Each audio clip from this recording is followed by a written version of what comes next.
here today. See, a lot of different types of fish like to eat that kelp. They will also use it for shelter and for protection to hide from predators. And a lot of fish also like to lay their eggs on the kelp beds as well. So it is really important to them.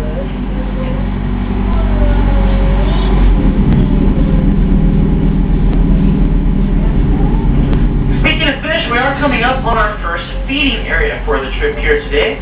So I'm going to move the boat into this little clearing area just ahead of us. And then I think I'll go ahead and start the incentive program. And we'll see if we can't get a few more fish to come a little bit closer to us. So let's see what happens here.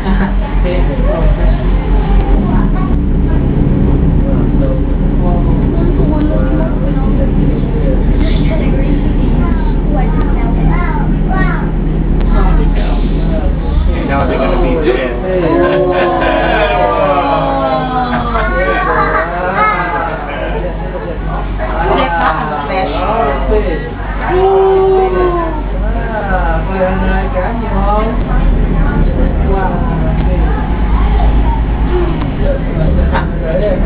Doing something like have that many fish Any fish yet, George?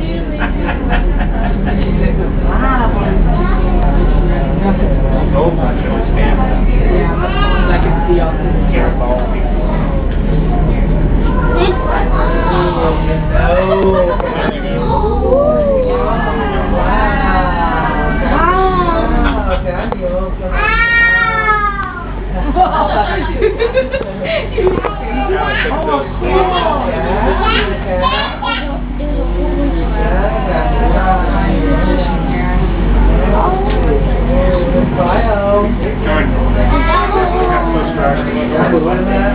Okay, so who hasn't seen a fish yet? You guys all seen a fish? Okay, I feel a lot better. Well, let's go ahead and start to name off some of the fish we have down there. The first ones I want to tell you about are those olive greenish colored guys. They have the two white dots on their backs. I'm sure you've seen them by now. Those are called opali. And the opali received its name because if you look very closely at their eyes, you might notice how they're very beautiful, opalescent blue color. That's why we call them the opali. Now, some of you might be wondering about the two white dots on their backs, which did take me forever to paint on all those fish. You have no idea. Now, those two white dots, you'll see one on either side of their dorsal fin, and those are just there to act like false eye spots. So, it's a false coloration that will confuse and throw off predators. And a lot of fish have similar markings for that very same purpose.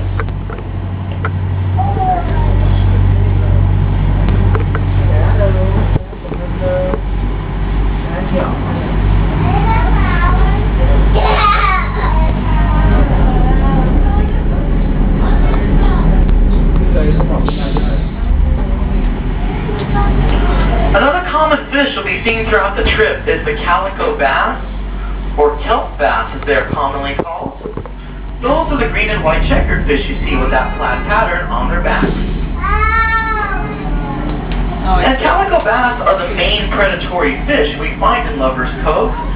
So that basically means that they're in charge of all the other fish out here, because they eat all the other fish out here. Now, calico bass take a pretty good size. They can grow to 28 inches long and about 25 pounds. I mean, that's not too bad, but what I think is more impressive is those fish live to be over 30 years old. And that's 3 times longer than any other fish we're seeing right now. So those are calico bass. Oh, what's my favorite fish? It also looks like we have a few half moons down there right now. Half moons are the pale bluish colored fish you see. They really only have one distinct marking on them. That black spot you'll find just behind their eyes. We'll definitely get some air.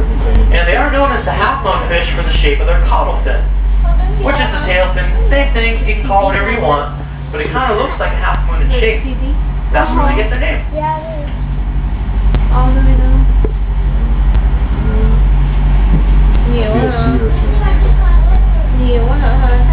Yeah, my You also want to be on the lookout for bright orange colored fish down there today. You should be too hard to miss those ones. that bright orange color. Those are not giant goldfish, but they are Garibaldis.